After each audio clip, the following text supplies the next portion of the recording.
Yo, what is up, guys? We are back, better late than never, for the SummerSlam prediction video. So, we're gonna start off with Saturday.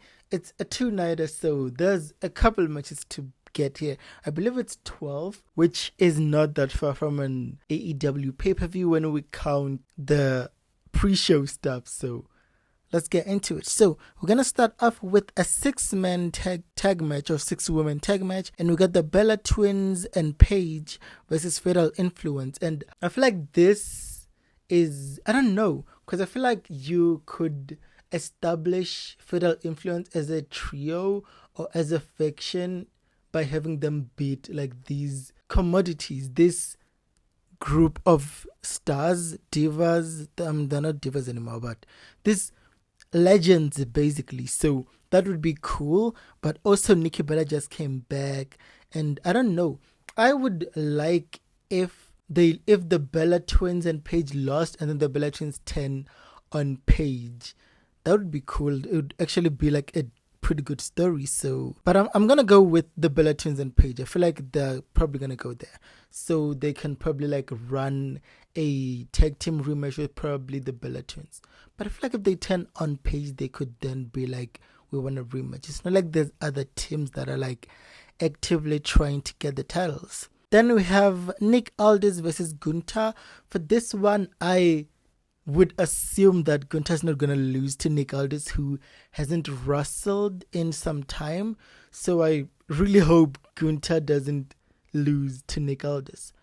But it wouldn't really surprise me. But I think Gunther wins. I don't really know what this means. Like, after Nick Aldis loses, does he just go back to being a manager, and then you kind of have this tension between him and Gunther, in terms of Gunther winning titles? Like, is there somewhere the story goes after that? I don't know. But I'm gonna go with Gunther because that should be the right answer. Then we got a six-man tag team match. It's LA Knight, Royce Keys, and Solo Sikoa versus the Bloodline, Jacob Fatu, Jey Uso, and Jimmy Uso. And for this one, I don't know, because Jacob Fatu is there, and I feel like Jacob hasn't wrestled, or at least I haven't seen him be positioned as the star that he was in some time, probably since losing to Roman. So this win could be good, and it could be a good way to kind of show the unity of the Bloodline and kind of be a way to lure Solo to coming back. But also Solo winning this match makes me want to see more of how Roman is going to react to them losing. Does Roman do this himself? Does he have to take charge and maybe challenge Solo for a match where if he wins, Solo has to acknowledge him and come back to the Bloodline? That'd be cool. Also, Royce Keys having, a match on the pay-per-view and winning would be cool, as well as LA Knight winning. I'm always looking forward to that. Then we got the WWE Women's World Title match, and it's a Liv Morgan versus Io Sky. This has been probably it might be the worst. Is it the worst? No, I don't know if it's the worst, but it's honestly a travesty that this match hasn't been. It sucks that this match hasn't been properly built. Like, it sucks that this is Liv Morgan's first title defense. Like, that in itself is a gaping issue that is like probably never gonna get fixed.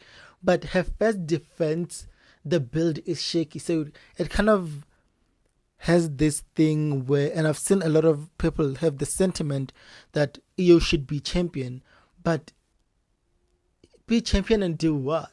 It's kind of like we're back to the same place, because the healers leave, so do they run it back again? You have Roxanne, so it's back to the Judgment Day stuff. Like, there aren't enough women on Raw, which is crazy, but a lot of the call-ups went to SmackDown, so it's like, what do we do? Like, does Liv retain and Stephanie come back and we continue where we should have went because we didn't want to do anything with Stephanie out? I don't know, but for me, I am gonna go with Liv because I feel like they would want her to like actually do something. Because if she loses, this reign would be like a big disappointment for the creative, but also because people would probably just blame Liv because nobody wants to hold creative accountable. So I don't know, but I'm gonna go with Liv, and I actually hope that she actually wins so she could have this Stephanie feud or something. I don't know. Then we got a Hell in a Cell match. It's Brock Lesnar with Paul Heyman versus Obafemi. And this, I didn't do a review of Raw because it was booty cheeks. I can't believe I said that. Okay, but like, yeah, that segment with Brock and Oba was just nothing. Like I didn't even feel like it. I don't know. But for this one, I'm going to go with Oba because it should be Oba. If Brock wins, why is Brock winning? Like, are we trying to do Brock versus Roman? Like, there's no reason for Brock to win this. Then we have CM Punk versus Cody Rhodes for the undisputed WWE title. For this one, I feel like this build has been disappointing. Like, I feel like with these two guys I expected so much more, and maybe because I'm like doing this before SmackDown tonight, so hopefully they do something with that, but I doubt. Like, it's only one segment. Like, unless they could do something as good as Will Ospreay and Kenny Omega on Dynamite, and like make people believe that this is the hottest feud, because there's nothing in this SummerSlam that is like, oh my god, I need to see this. Like, the Oba and Brock stuff is like, okay, I want to see this because, these two guys are going to destroy each other. The Roman Seth match, the build has been mediocre since, like, after that first promo segment, it has been mediocre. So I don't know if this being, I don't know. I don't even know. I feel like I'm talking about matches that I haven't got to yet. But I'm going to go with CM Punk because there's no reason why Cody should win the title back so soon. Because if that is what we're doing, then what was the reason? That is Saturday. So we're going to move on to Sunday. And we're going to start off with the undisputed WWE title contender match.